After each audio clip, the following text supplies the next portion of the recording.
The dust of Redemption Creek clung to her like a shroud, each grain a judgment.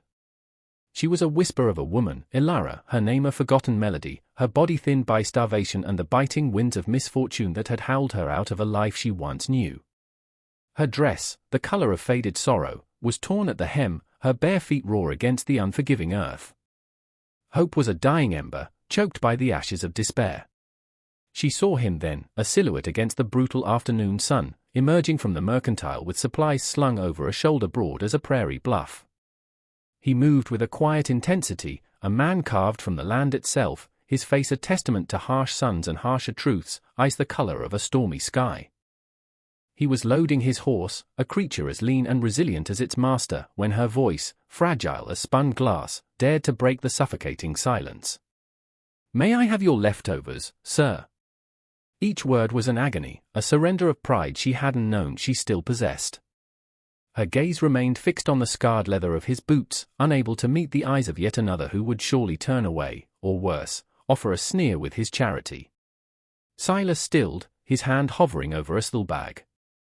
The request was not uncommon in these hard-scrabble towns, but the voice, it held a tremor that resonated with something deep within his own desolate core.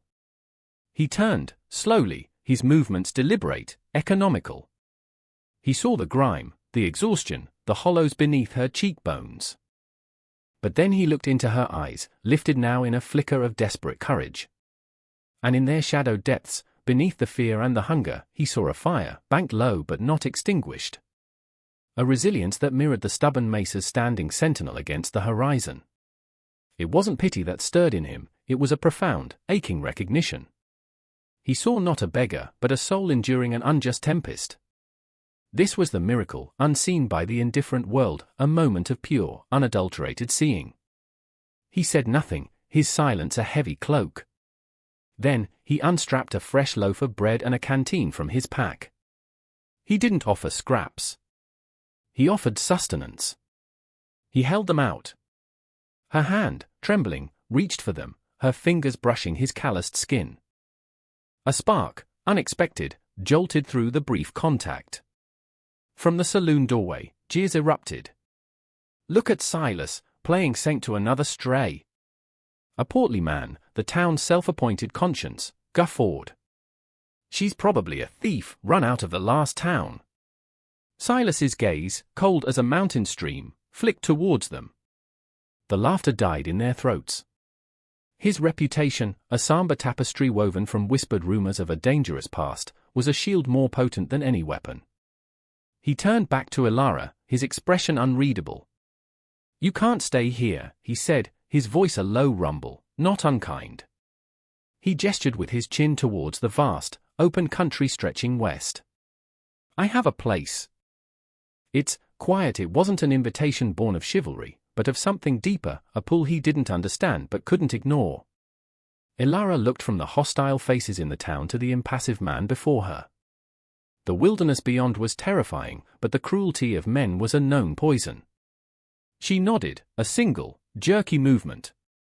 The journey began under a sky the color of a fading bruise, the silence between them thick with unspoken histories and uncertain futures. He rode, she walked beside the horse, her small, salvaged bundle clutched tight. Each league covered was a league further from the immediate past, a step into an unknown that felt both perilous and, strangely, like the first breath after near drowning. The path to Silas's homestead was less a trail and more a rumor whispered across the unyielding terrain. They moved through canyons where the wind sang mournful dirges and across plains where the silence was so profound it seemed to press against the eardrums. Elara, her initial fear numbed by exhaustion, found a grim rhythm in placing one foot before the other. Silas remained a figure of stark solitude, riding just ahead, his back a bulwark against the vast emptiness. He never spoke unless necessary, a grunt to indicate a rest stop, a curt water as he passed her the canteen. Yet, his silence was not entirely empty, it was watchful, a constant, low thrum of awareness. He'd chosen this isolation, she sensed, had carved it out of the wild like a wound that refused to heal. When they finally arrived, the sun was bleeding into the western sky, painting the stark landscape in hues of fire and gold. His cabin was a small, defiant structure of rough-hewn logs, nestled against a low rise, as if seeking shelter from the indifferent gaze of the mountains. A rickety corral held a single spare horse, and a lean-to sheltered a meager stack of firewood. It was a place of profound loneliness, yet undeniably his. He dismounted, and without a word, took her small bundle and carried it inside. The interior was Spartan, a stone hearth, a crude table and 2 chairs, a narrow cot in one corner, and a slightly larger sleeping pallet in another. He gestured to the cot. "Yours." Then he set about building a fire, his movements efficient, practiced. Ilara sank onto the cot, the weariness in her bones so deep it felt as if she might never rise again. He left a tin cup of water and half a biscuit beside her before retreating to the far side of the room, turning his back as if to grant her a sliver of privacy in the shared space. Acts of unspoken kindness began to weave a fragile thread between them.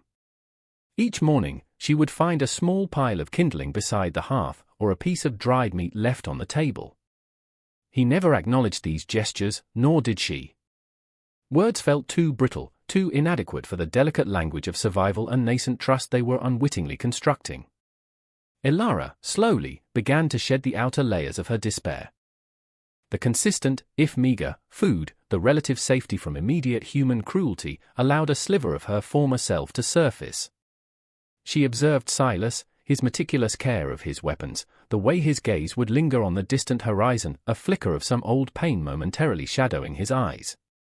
He was a man haunted, she knew, though by what spectres she could not guess. One day, finding a needle and thread in a small, forgotten tin, she mended a tear in his spare shirt, her stitches neat and precise. She left it folded on his pallet. The next morning, he wore it. No words were exchanged, but a current passed between them, a silent acknowledgement of her contribution to their shared, stark existence. The wind, a constant presence, clawed at the cabin walls, a reminder of the harsh world outside, yet inside, a fragile peace was taking root. Their glances began to meet more often, held for a moment longer than necessary, tiny sparks in the enveloping silence. Days bled into weeks, each one a careful measure of shared solitude and unspoken understanding. The rhythm of their existence was dictated by the sun and the needs of survival. Silas would hunt, his figure disappearing into the wilderness for hours, sometimes returning with a rabbit or a brace of grouse, other times empty-handed, his silence then heavier than usual. Ilara, in turn, tended to the cabin, conserving their meager supplies with a fierce ingenuity. She discovered a patch of wild herbs near a seep spring and began to incorporate them into their bland meals, a subtle whisper of flavor in the vast, tasteless expanse of their isolation. He showed her how to set snares, his large, calloused hands guiding hers with surprising gentleness as he demonstrated the intricate knots. His touch, though brief and practical, sent a tremor through her, a warmth that had nothing to do with the sun. She learned to read the subtle signs of his moods. The slight tightening of his jaw meant a worry gnawed at him, a distant focus in his eyes signaled his thoughts were wandering down shadowed paths of memory. He, too, observed her. He saw the resilience hardening in her gaze, the quiet determination in the set of her chin as she scrubbed a pot with sand or kneaded dough for their rough bread. He saw the way she would pause, listening to the song of a distant meadowlark, a fleeting softness touching her lips. One afternoon, while Silas was out checking his perimeter, Ilara found a small, whittled bird, its wooden form worn smooth with handling, tucked beneath a loose floorboard near his pallet. It was crudely made, yet imbued with a poignant tenderness. She picked it up, her fingers tracing its delicate wings. It spoke of a loss, a gentler time perhaps, a stark contrast to the harsh man Silas presented to the world. When he returned, he saw it in her hand. A storm gathered in his eyes, a darkness so profound it momentarily stole her breath. He said nothing, merely took the bird from her unresisting fingers and placed it back in its hiding spot. The silence that followed was charged, a chasm of unspoken grief opening between them. Yet, it was not entirely a divide, it was also a shared acknowledgement of pain, a silent communion of wounded souls. Her nightmares persisted, phantoms of her past clawing their way into the quiet sanctuary of the cabin. One night, a scream tore from her throat, raw and anguished. She woke to find Silas standing in the dim light filtering from the dying embers in the hearth. He didn't speak, didn't approach. He simply stood there, a solid, reassuring presence in the terrifying darkness, a silent guardian against the horrors her mind conjured. He remained until her breathing evened, until the trembling subsided, then retreated as silently as he had come. The next morning, as she fetched water from the spring, she whispered, "My name is Ilara." He paused in sharpening his knife, his gaze meeting hers, steady and direct. After a moment that stretched taut as a bowstring, he replied, his voice a low rasp, "Silas." The exchange was monumental, a bridge built across the chasm of their isolation, a formal recognition of the other's existence beyond mere survival. The fire in the hearth burned brighter that evening, its flames casting dancing shadows that seemed less menacing, more companionable. The fragile peace of their isolated world was shattered on a day when the sky wept a cold, relentless rain. Silas had been tracking a wounded buck, pushing himself harder than usual, driven by the dwindling stores and the approaching lean months. A loose rock, slick with mud, sent him tumbling down a steep, wooded ravine. He lay there for a long moment, the icy rain stinging his face, a searing pain lancing through his left leg. He managed to drag himself back to the cabin under the cloak of a premature twilight, his face pale and etched with agony, leaving a muddy, bloody trail. Ilara's heart leaped into her throat at the sight of him collapsing just inside the doorway. All her carefully hoarded composure vanished. She was by his side instantly, her fear for him a raw, tangible thing. "Silas!" With effort that surprised even herself, she helped him to his pallet, her hands gentle as she eased off his sodden jacket and boots. His trouser leg was soaked in blood. Steeling herself, she tore away the fabric. A jagged gash, deep and angry, wept crimson onto the rough blanket. For the next few hours, she was a whirlwind of focused care. She cleaned the wound with boiled water and the last of their whiskey, her touch surprisingly steady despite the tremor in her hands. He bore her ministrations with a stoic silence, though she saw the lines of pain deepen around his eyes, the tight clench of his jaw. As she bound the injury with strips of clean cloth torn from her own spare shift, her fingers brushed against the hard, ropey lines of old scars on his torso, a puckered bullet wound near his ribs, a long, faded knife slash across his shoulder. Each mark was a silent testament to a violent past, a life lived on the jagged edge. His vulnerability, so starkly displayed, chipped away at the last of her own carefully constructed walls. Later, as he lay feverish, his breathing shallow, she sat beside him, bathing his brow with a cool, damp cloth. The firelight flickered, casting long, dancing shadows. In the hushed intimacy of the small cabin, with the storm raging outside like a banshee, the words began to spill from her, a torrent of pain and injustice held back for too long. "They called me a thief," she began, her voice barely a whisper, thick with unshed tears. "In Willow Creek. A man, Mayor Thorne, powerful, cruel, he coveted what little my father had. When my father refused him, Thorne accused me of stealing from the town coffers." Her story tumbled out, the false accusations, the mockery of a trial, her husband, Thomas, brave and true, cut down when he tried to defend her honor. "They killed him," she choked, a sob tearing through her. "And when Thorne's men came for me, I fought. One of them, he didn't get up." She looked at Silas, her eyes wide with remembered horror and a desperate plea for understanding. "They call me murderer now. There's a bounty." Silas listened, his gaze fixed on her face, his own pain seemingly forgotten. The fever lent a strange clarity to his eyes.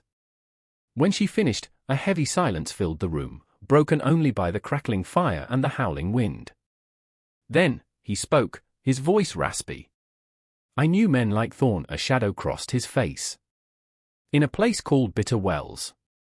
I wore a star then." A humorless sound, almost a cough, escaped him. "Tried to uphold the law. But it twists. It breaks. I couldn't save them." He didn't elaborate, but the raw guilt in his voice, the haunted look in his eyes, told its own story of failure and loss, of a family, perhaps, consumed by the very darkness he had fought. Their shared confessions hung in the air, a fragile bridge of truth forged in pain.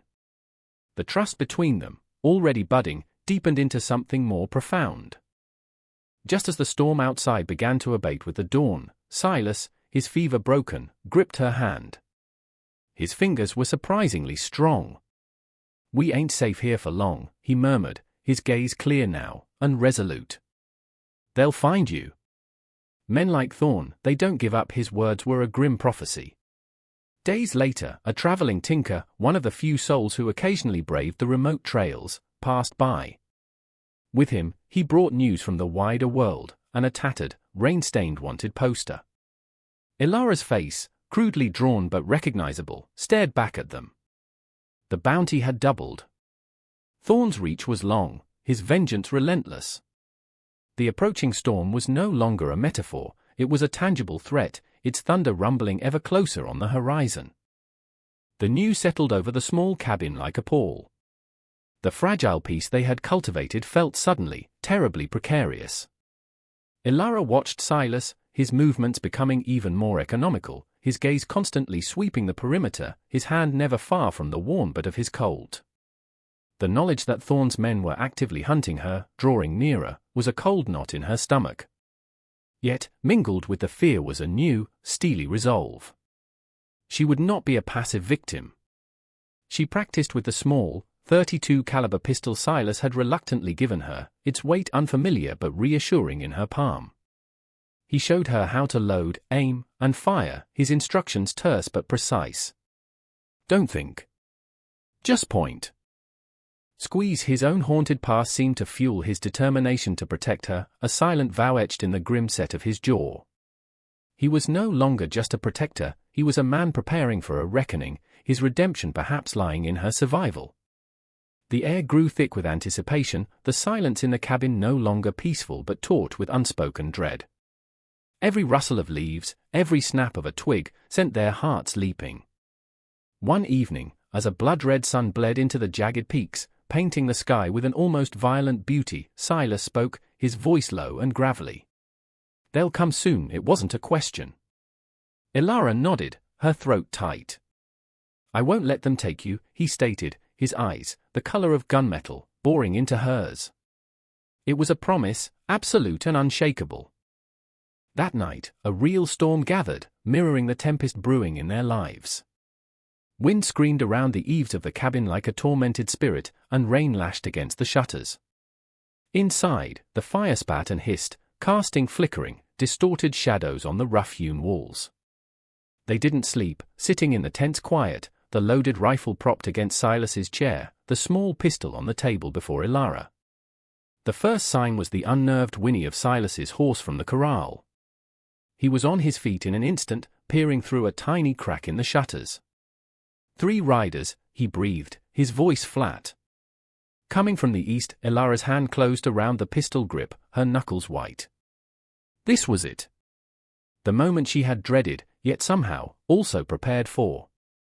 The bounty hunters, led by a man whose face was a roadmap of cruelties, a known enforcer for Thorn named Cully, reigned in a short distance from the cabin, their forms dark and menacing against the storm-racked sky. "Silas Kincaid." Cully's voice, amplified by the wind, was a harsh bark. "We know the woman's in there. Ilara Vance. Send her out, and there'll be no trouble for you." Silas didn't answer.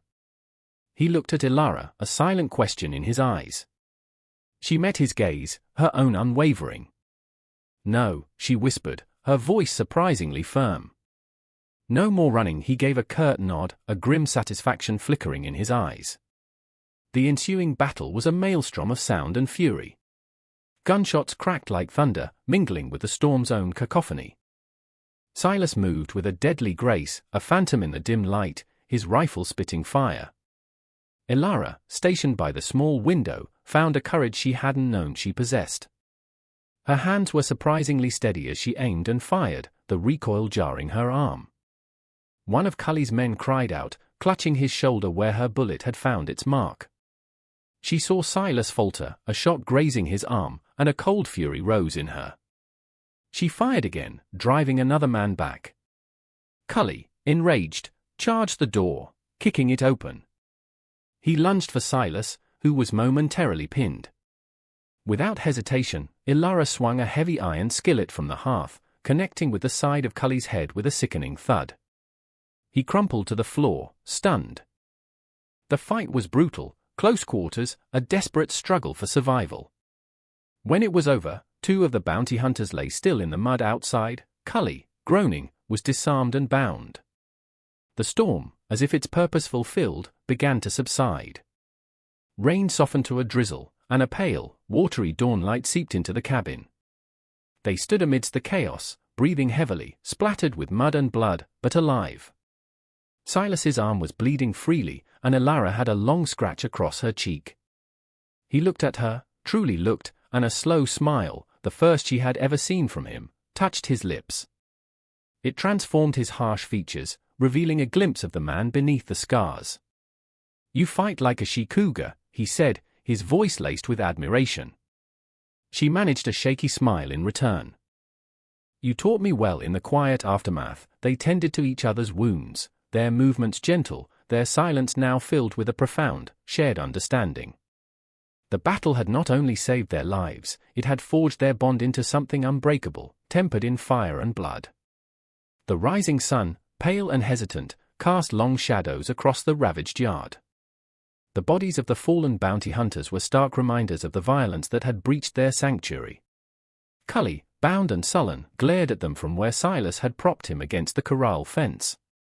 The decision of what to do with him hung heavy in the air, but the more pressing matter was their own future. Thorn would not stop. This failed attempt would only fuel his rage, his relentless pursuit. The cabin, once a refuge, now felt exposed, tainted by the bloodshed. "We can't stay," Ilara said softly, voicing the unspoken truth. Silas nodded, his gaze sweeping over the familiar, rough lines of the homestead, a flicker of sorrow in his eyes. This place, for all its harshness, had been his hermitage, and for a time, theirs. "No," he agreed. "He'll send more. Better men." Maybe. He walked over to Cully. "You'll take a message back to Thorn," Silas said, his voice devoid of emotion. "Tell him Ilara Vance is under my protection. Tell him to call off his dogs. Or the next ones he sends won't be coming back at all." He cut Cully's bonds, leaving him his horse but no weapons. "Ride. And don't look back." Cully, scrambling onto his mount, needed no second urging. They watched him disappear over the rise, a retreating speck of malevolence. Then, they turned to the task of leaving.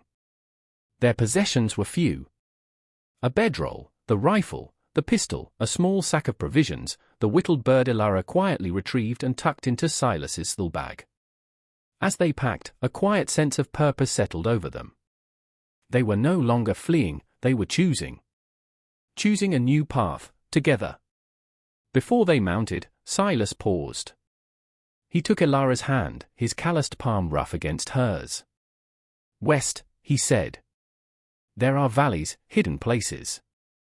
We can find 1 inch." His eyes, usually so guarded, held a new light, a flicker of hope that mirrored her own.